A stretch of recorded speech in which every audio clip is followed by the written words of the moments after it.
Hey, this is Steve in Dallas, Texas, and you are listening to Light Talk. Good morning. This is Stan in Gainesville, Florida, and today we're discussing internships, backing out of shows, rigging systems, and par gel frames, all on Light Talk. And this is David coming to you from the beautiful Belmont Shore neighborhood of Long Beach, California. And if you don't already know, you are listening to Light Talk, and we are the Lumen Brothers. Yes, indeed. Well, first of all, welcome everyone to episode 196, and Happy New Year's! Nah, the heck with this year. Get out of here. This is our official New Year's show. All I can say is let's hope that 2021 is nothing like 2020. Go away. Go away, man. Good riddance. Too many losses. Too many losses. Hey, are you tired of winning yet? I don't know, man. So do you guys have any New Year's resolutions? Health. Health. Are you for it or against it? That's right. No, resolutions. You can't just say health because that's a general wish. I mean, that was Christmas. You already gave us our Christmas thing. Resolutions are things that you want to improve on yourself. More wealth for everyone. No, it's about you, not for everyone. A resolution is about? I'll take more wealth. Yes, okay. I want the economy to come back. I want theaters to open. I want rock and roll shows on the road. I want all that stuff. I told you I'm doing 2 projects that are going to put a lot of people to work. Construction workers, manufacturers. It's going to bring vitality back to downtowns. That's my resolution, is to help the economy get back on its feet for all of us who made it through COVID. Okay, but how about something personal? Like, do you smoke and you want to stop smoking? Do you want to eat better? I'm an angel. What are you talking about? I want more people to smoke because I'm invested in the cannabis stock.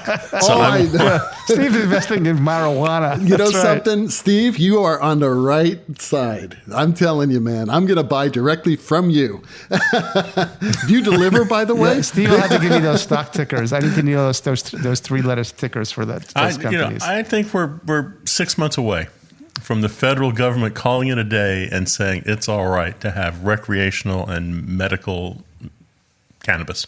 Oh, yeah, absolutely. What's yours, David? You gave me such a hard time. I've been thinking about it. Just trying to be a much better person, I think. Are you coming over to the light side? I'm going to go to the gray side. I want to go from black to gray. Okay. And then, and I'm going to hang out in gray. I think you should become an OLED and really get rid of the black. OLED. Ooh. Go totally black. No, OLED is totally black. What are you talking want about? to get, but the light side. I want you to come over to the light side. Oh, I'm in OLED. You want me to go into like something that's bright? Yes. We're going to talk about that later in the show, as a matter of fact, about the problem with light. That's right. Before we get started with our questions, we actually have Letters to Light Talk Central. So last week we had our special Lumen Holiday Extravaganza show. Check it out, episode 195. We had a lot of fun. We brought together just about the whole family for a little lighthearted, frivolous show. Even Stan had some uplifting words to counter my usual dark fatalism. However, it seems that nothing is good enough for some of our listeners, like Mr. Brock Strangelove of Bakersfield, California. He writes, Dear Lumens, on Christmas morning, while my family was opening presents under the tree, sipping eggnog, and enjoying a piece of yummy fruitcake, we decided to listen to your so-called Lumen Holiday Extravaganza show. What I thought would be a cherished holiday moment with the family, enjoying the brothers and sisters wax nostalgia and singing Christmas songs, like Andy Williams and Donny Osmond used to do. We were shocked to hear the Lumens insensitively discussing circumcising squirrels. My children were confused. Imagine the horrified expressions on my little boys' faces when my wife and I had to explain what circumcision meant. A wonderful Christmas moment turned into a perverted nightmare.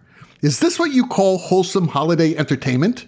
But the coup de grace was the follow-up discussion on the Light Talk Facebook group, where members were joyfully sharing squirrel recipes. How can you even imagine eating the cutest creature that God put on the planet?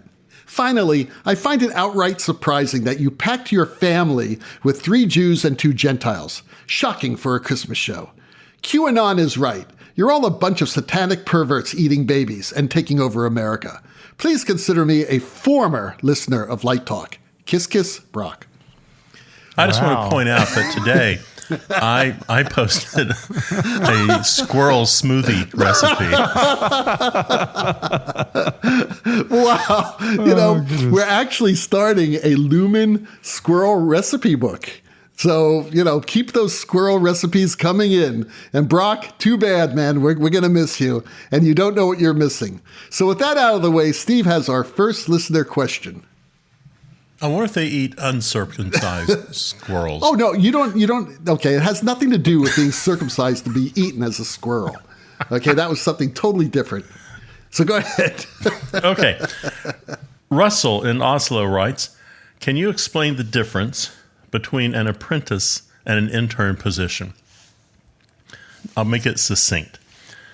Typically, an internship provides someone with an overview of the field or the profession, and it's meant to be a short period of time.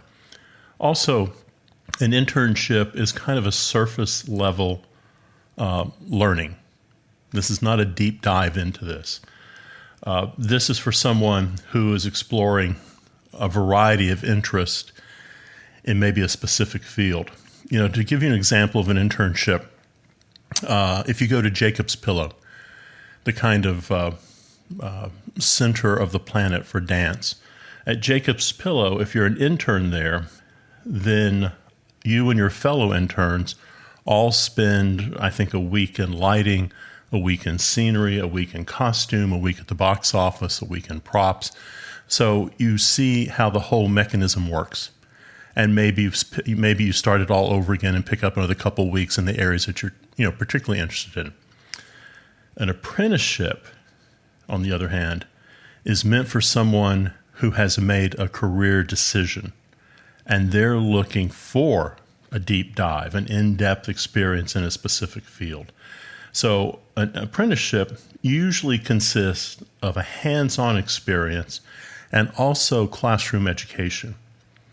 So, for example, in the late 70s at the Barter Theater, if you were there as an acting apprentice, then you also took a movement class, you took acting classes, and you had a weekly Shakespeare reading and discussion class. So, to kind of tie it together,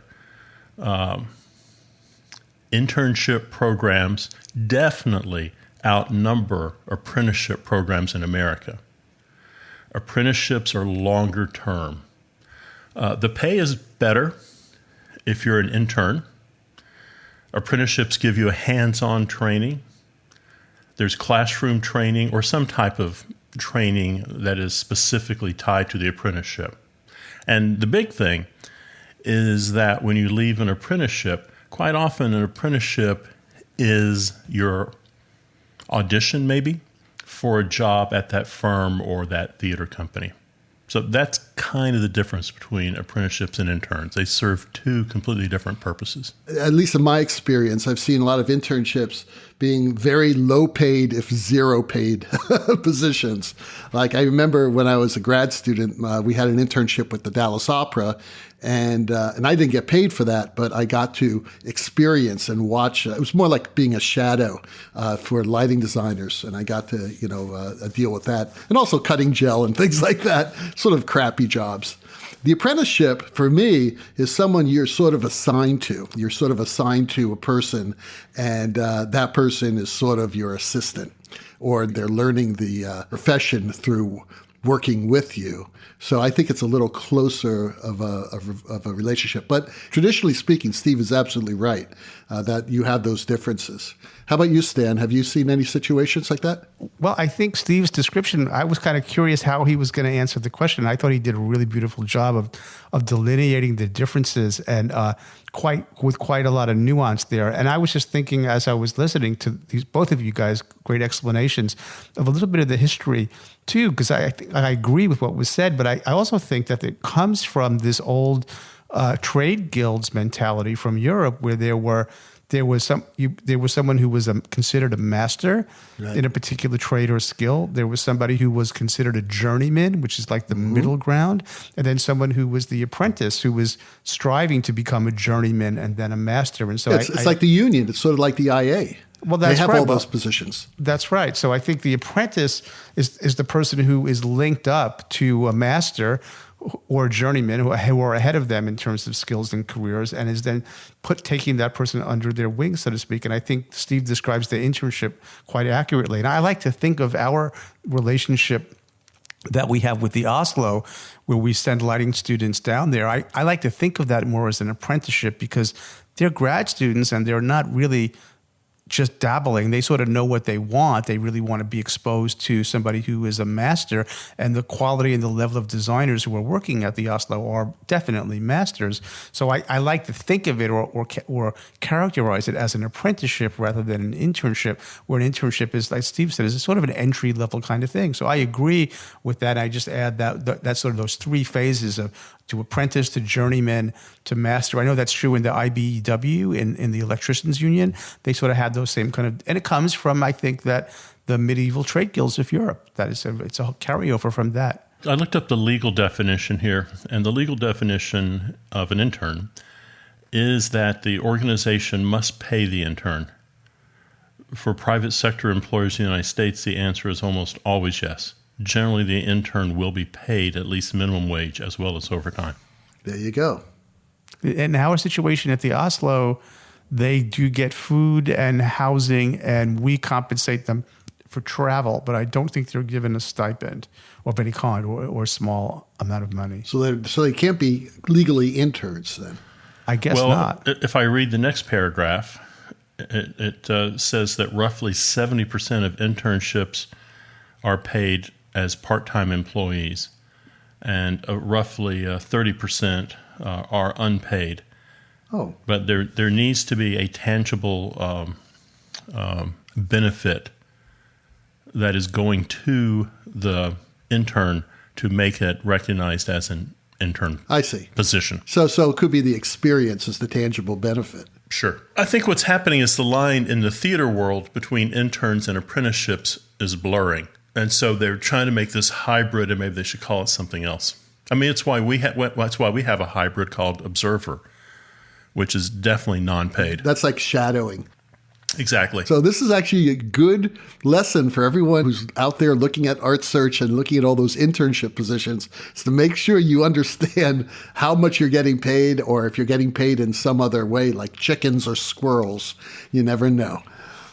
Jennifer in Sweden, I love Sweden, writes, can you talk me through installing a new rigging system into a theater and what you would use? Well, that could be a very long talk. Yeah, I'm going to go and get some lunch, so go ahead. Go get some lunch. So I won't go into that long of a talk, but I did make some notes, and I have 4 points that we would begin with.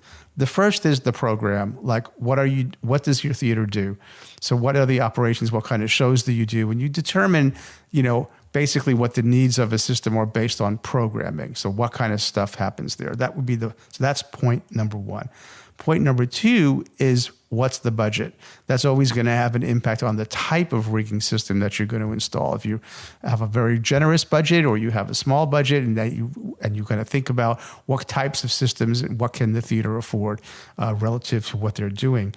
The third thing is the staffing. So certain types of rigging systems will require extensive numbers of people to run a fly system. So do you have a robust staff? Do you job people in? Are there house staff, house carpenters, right? Or is it a one-man or a two-man operation? So that's going to play a role. And then I think the fourth thing is safety. Right? How much is safety a concern? And it depends. Am I going into an existing building or a new building? And how high does the stage house need to be? And those kinds of questions. And sometimes I can save 10 feet by using automated rigging versus I need 10 more feet if I'm doing manual rigging. And how big is the proscenium? But safety is a concern. Sometimes in a high school, you might be safer with manual rigging, or sometimes you might be safer with automated. And so those are the 4 big kind of questions that I would grapple with at first, before I would get into the nitty gritty about different particulars. And I'll just end on this. Philosophically, I'm a fan, of course, if the program demands it, the budget can handle it, the staff are open to it, and safety is always a thing, of moving away from manual rigging systems to automated systems, because they just reduce the staffing needs. Maybe that's good, maybe that's bad. It improves safety, generally speaking. It will cost a bit more in the short term, but you end up recouping that in terms of the amount of labor needed to run it, and it can handle just about any program. So I'm trying to replace the old manual stuff whenever I have the opportunity to something that is modern and electronic with safety built-ins, and reduce the amount of height we have to build on a stage house sometimes, or be able to put reasonable rigging into a stage that is not as tall. So there's a lot of factors, but that's sort of my general approach to it right now. I think some of these new automated rigging systems are fabulous. The ones by ETC. What's it called, Stan? Well, they have a couple because they bought out Vortex, and they've got the Vortex stuff, and they've also got their Prodigy, which is designed by the Hoffen brothers. And I love things like, talk about speed. So you can have the fastest speed on a Prodigy set is 3 feet per second. Yeah, it's pretty good. It's pretty damn fast. When we run them at 3 feet per second, you can hear the breaking wind. Wow. Right? And then you have these soft landing technologies where they'll just stop beautifully. If they hit something, they have a slack line detector. They're actually logging every foot they travel, so you know when they need maintenance. I mean, the interface on the Prodigy systems are just like an Ion. So if you can program an Ion, you can program. So your queues are just... you're not sending people up to the grid swinging pig iron. I mean, there's just a whole bunch of advantages to that. And I know that people are a little bit leery, but we're a fan. Now, it's in a high school as well. I mean, think about the safety issues. So we've been putting them in high schools for about 8 years here in Florida, and we've seen one accident. And the one accident was a student who you still have to use your eyeballs, wasn't looking as they were bringing an electric down, and it came down on the top of a piece of scenery. And of course, after crashing into it, the slack line detectors detected the slack on the lift lines and stopped it. And there was some damage to the circuit raceway on that electric, and it got repaired. But that's one accident with no fatalities over 9 years of operation, and we have it in like 4 or 5, 6 facilities in the state, and we'll be putting in 2 more. So we're a fan, and I think it's a good change. I think it's a modernization and has a lot of advantages. So was that line coming in at 3 feet a second? And did you hear lots of stagehands breaking wind as it came in? I would be breaking wind if I saw that sucker coming in. Yeah, that would be pretty scary. No, I think the electrics, in this particular, the electrics, we never do variable speed.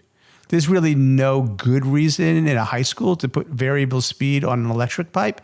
And actually, the way the system is designed, I'm glad you asked that, Steve. I can go a little deeper here for those who are interested. To get into the fast mode, you have to enter another password. So, for example, the teacher, most people will operate them for just general usage. You're going to run at a fairly reasonable speed, slow, but you have to unlock to go to their maximum speeds.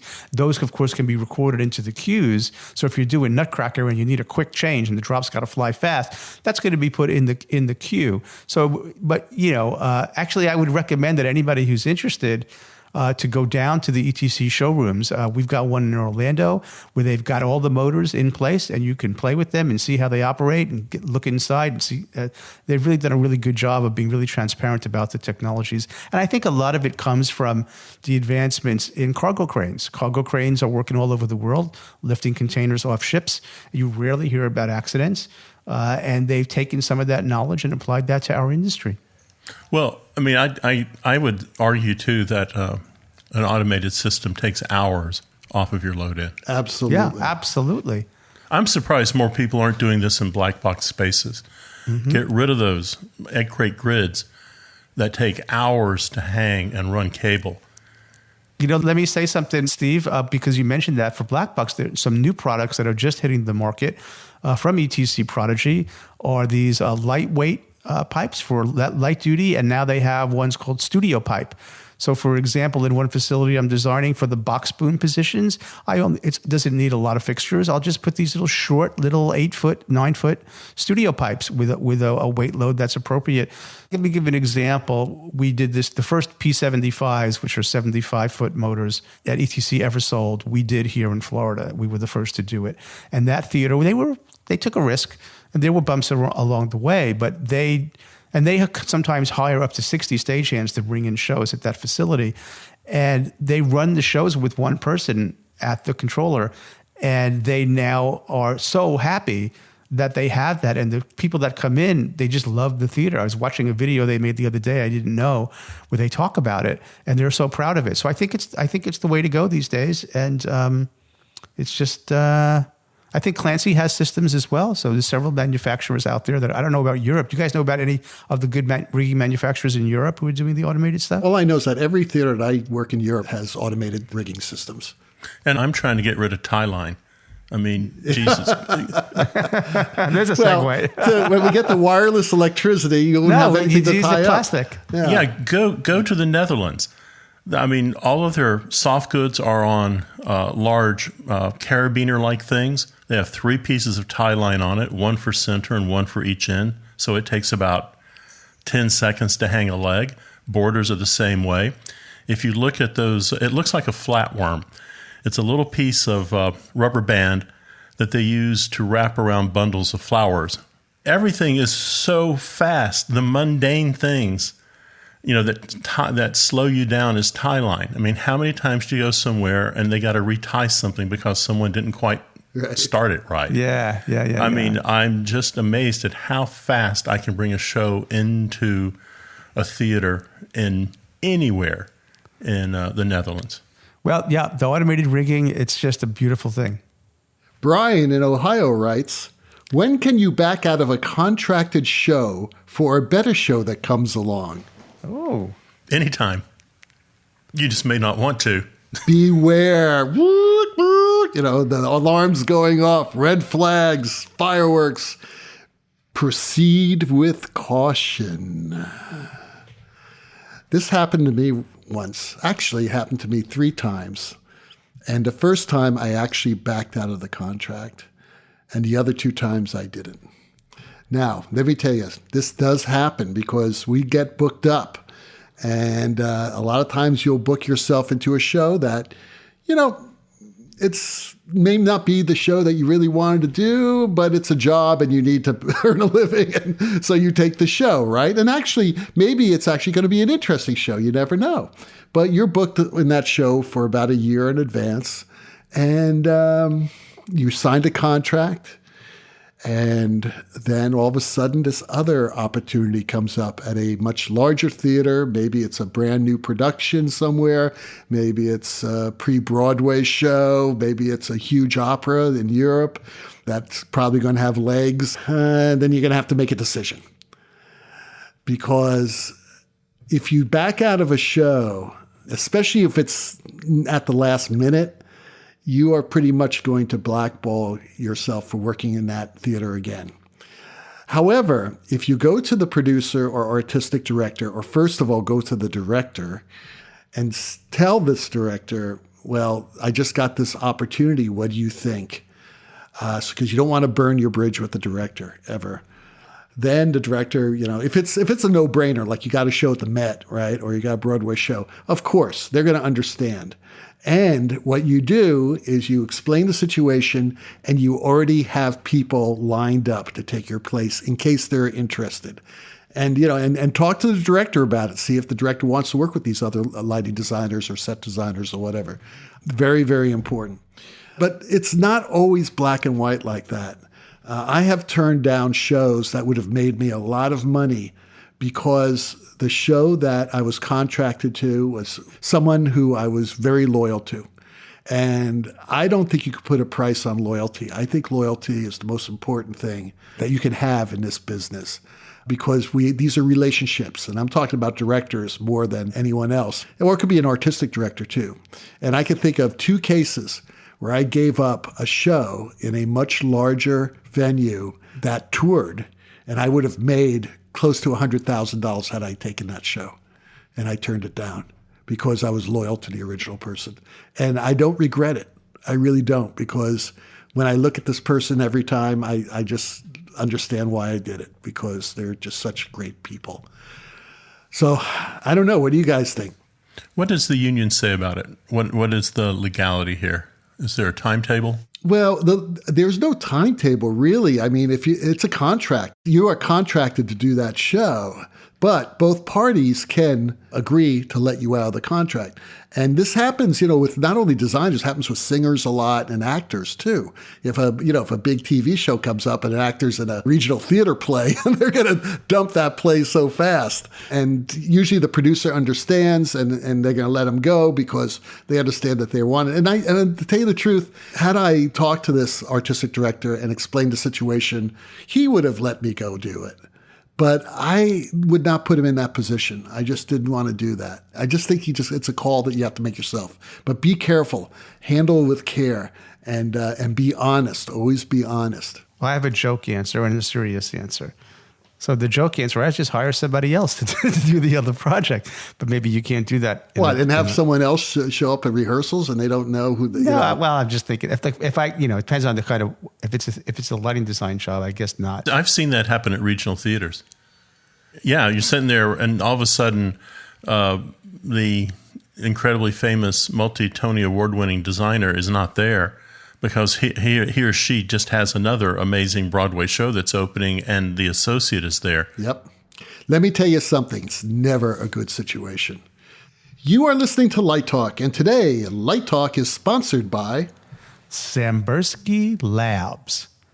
Did your lighting company invent the first lighting control console that can read your mind? How about the first LED spotlight that not only autofocuses to voice command, but uses wireless electricity?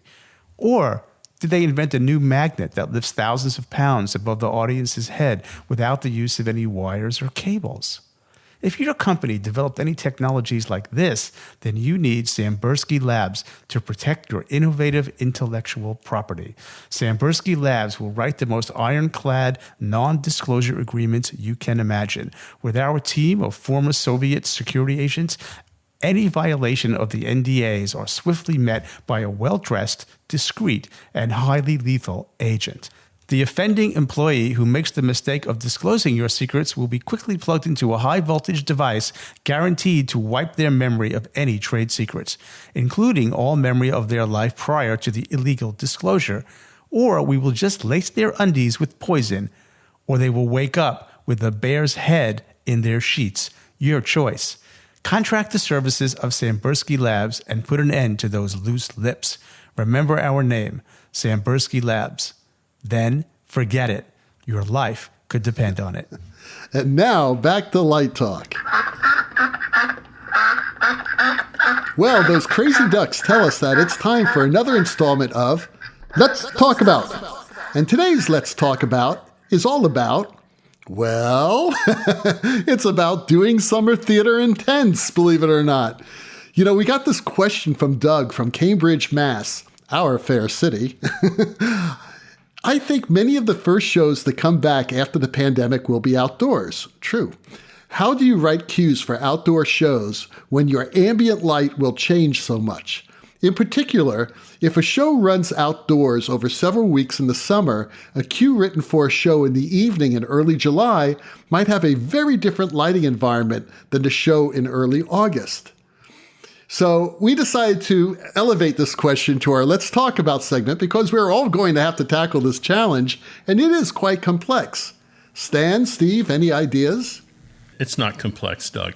Have a drink. Have a drink. Calm down. So I don't know about Cambridge, but I looked this up for Dallas, Texas. So if my show opens June 1st of 2021, that means the sunset in Dallas is at 8:31. If my show closes Labor Day weekend, then that means the sunset is at 8 o'clock. So 30 minutes, give or take. I don't know if it's that desperate a situation. He specifically asked about that. You're right, Steve. But It is true. A lot of summer shows right now are planning on doing tent shows. They're moving out of the theater because of COVID regulations. People are making alternative plans. And with this current COVID regulations, and they'll probably be the same when June rolls around, to tell you the truth, they're asking for completely open tents on the sides, that there must be a cross airflow in these tents.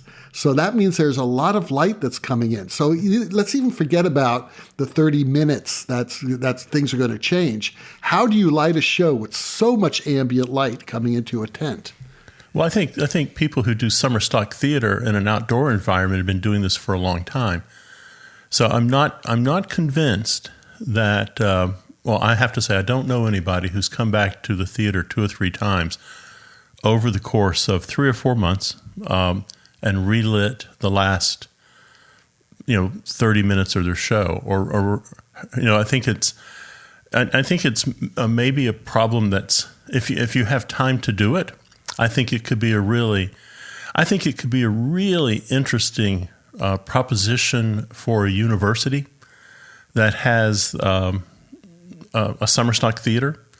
I think this could be a really good project for research and just to see what does have to be done. So I see it more as a PhD project than a real-life application. In the early 90s, I worked at the second largest outdoor summer theater, I think, in New York, which is up in Albany, New York, called Park Playhouse. And we had a stage out in front of a Olmsted building with a big amphitheater, and we lit stuff. And it always opened on July 3rd, and the stage faced west. And for the first, I would light the shows, or tech the shows at night with the lights down. But the first 30 minutes for about the first 3 or 4 weeks there was gonna be a lot of direct sunlight coming at that stage from the west, lighting it up. And so there was more light than you would expect. And then as the summer progressed, it got darker earlier. So what I did is I lit the thing. The stage manager saw what it looked like in darkness, and we sort of discussed it. And then we boosted those light levels, just everything to full when the sun was up.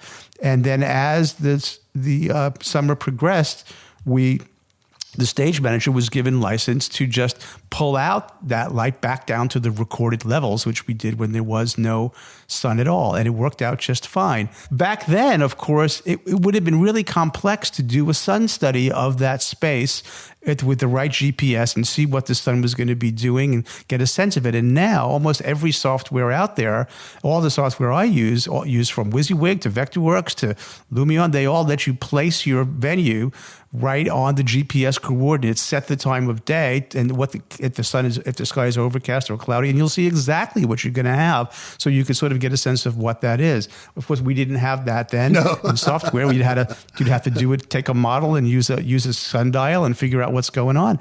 So I don't think it's difficult to overcome, and I do agree with Steve. It's a wonderful project as a study for a student, for sure. We do sun studies in my program, and it's pretty cool. Well, universities might have the money to invest in the software if they haven't already. They're not as worried about budget in regards to labor because they're using students. I think this is a summer project for somebody. I like this idea a lot that Doug has come up with. How do you do it? Let's test it out and see. When you go into situations like that, you actually need to encompass and use what nature has to offer you. As a set designer, you do the same thing. And if you're doing a set at Santa Fe, you've got that beautiful vista in the back. I've seen sets that completely cover it up, but not many. Most people use that because that's part of the experience of doing outdoor theater. But yeah, it is a challenge. And the one thing that I really have to say about lighting outdoors is that if you're going to have daylight, you need a lot of power to overcome that because it's all about lumens. It's really all about contrast so that the people are focused in onto the stage. And then as it gets darker, you go ahead and you adjust and you bring that intensity down. But I think Stan said it right. He said, had everything at full and then it comes down. Nowadays, we do have powerful enough fixtures that will give you actually a sense of the color or of the stroke of light. But again, you can't battle it. It's nature and it's going to be sunlight, so you got to figure out how to do it. Now, it's not just companies that are used to doing outdoor theaters. These are companies that are used to doing indoor theater, and now they're moving outside, right? So designers need to be really, really knowledgeable and vocal and interactive about how they approach the show. And it's a more design aesthetic thing than thinking that it's going to look like it would look if you're in a black theater. Well, the problem you get into is people who, I did the second show at an outdoor theater some years ago as opposed to the first show. And I was there to see the first show, and they said, we always like to start tech at midnight. And I thought, oh my God, why are you starting tech? Well, but if you have a design team who understands what they're doing, right. We go back to Stan's point about the lights are more or less at full, the contrast. I remember going to see the show that they started their tech at midnight the sun was probably a good 4 fingers up in the air. Mm-hmm. And it opened up with a single red par can on from behind and 6 Verilights they had turned into helicopter blade effect. And they'd spent hours on this, and they'd rented. I'm glad they rented the lights because they didn't work for crap in that show. They worked great in my show. And I thought, okay, here we sit. And I remember the director turning to the stage manager going, "Where's the effect? Where's the effect?" Well, if you start tech at midnight and you start all of your dress rehearsals at 9 o'clock, it's a very different show. And I'm sure it was quite stunning when they did it. But, all that time is wasted if you and the director don't understand what you're up against. I just wanted to add to David's point about the lumens. Yeah, I had, on that story I told, I had 2 front towers with 48,000 watts of Parcan on it, 24,000 watts on each. So I had plenty of blasting front light. And the other thing about the software for doing sun studies, that stuff is free. I can give a whole list of programs that will do sun studies for you. Won't cost you a nickel. Great. We could post that on the Light Talk Facebook group page. I'll be happy to. So Steve has our last question. Yes, it is Ben in West Virginia. And Ben writes, why are par gel frames hexagonal? Well, let me say, somewhere in this great land of ours, I'm sure there's a 6-sided par gel frame. I personally have never seen one. What I have seen are octagonal gel frames, and they came from James Thomas. And their 8-sided frame, I think, was they legitimized this in 3 ways. First, cost. It was simply cheaper and you used less material to make an 8-sided frame.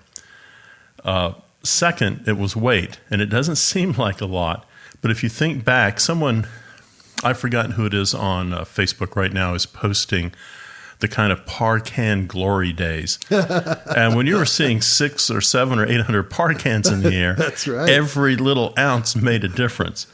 But really, I think when I talked to the James Thomas people about this back in the early 80s, what they said was they made a pre-rigged truss, and it had 2 par bars in it. Each par bar had 6 lights on it. They dropped out, and you could focus them. If you put a standard 4-sided par frame in there, it collided with the frame next to it. So you didn't have a range of motion on the par can. But if they clipped the corners and made it into an 8-sided frame, that extra couple of inches that it could pivot made a huge difference in the focus.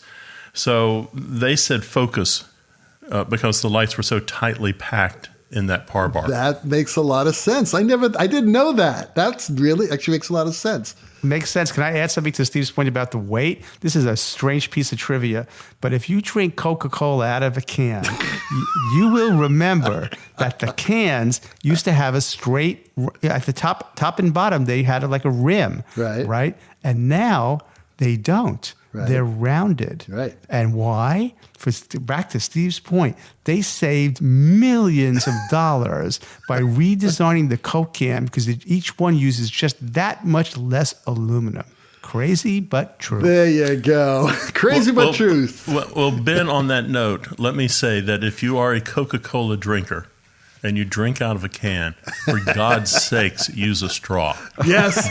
Do not. Absolutely. You have no idea where that can has been. How many rats, how many dogs have peed on it. I've seen roaches. Oh, nasty. You can wash it. I opened, when I first came to New York, I opened a can of Coke in like a little, store there and took a drink out of it. And my God, I had like 8 people running to me with straws in their hands going, what are you doing? What are you doing? Especially now with the pandemic. Don't go near Coke cans. Well, the rockin' sounds of the Luminoids tells us that once again you've spent another morning listening to Light Talk. You can hear our show on Spotify, iTunes, Google, YouTube, livedesignonline.com, and just about every podcast site out there. Check out our website on lighttalk.org for future guests, and be sure to follow us on Facebook and subscribe to our podcast. That way you will not miss a second of Light Talk insanity. No guarantee is offered regarding the accuracy of any statements or opinions made on this podcast. However, if you decide to litigate us, the law firm of Flecht, Flucht, Flare, and Glare and their paralegal snoot will defend us until our retirement funds are depleted. Light Talk is written and produced by the Lumen Brothers, coming to you from Long Beach, Gainesville, and from deep in the heart of Texas. And be sure to join us next week when we welcome themed entertainment designers Paula Dinkle, Jen Goldstein, Brian Gale, and Patrick Gallegos to Light Talk. Light Talk, broadcasting questionable Lumen knowledge and humor around the world. So we'll see you all next Saturday morning. Bye-bye from Light Talk. And Happy New Year. Happy New Year, everyone.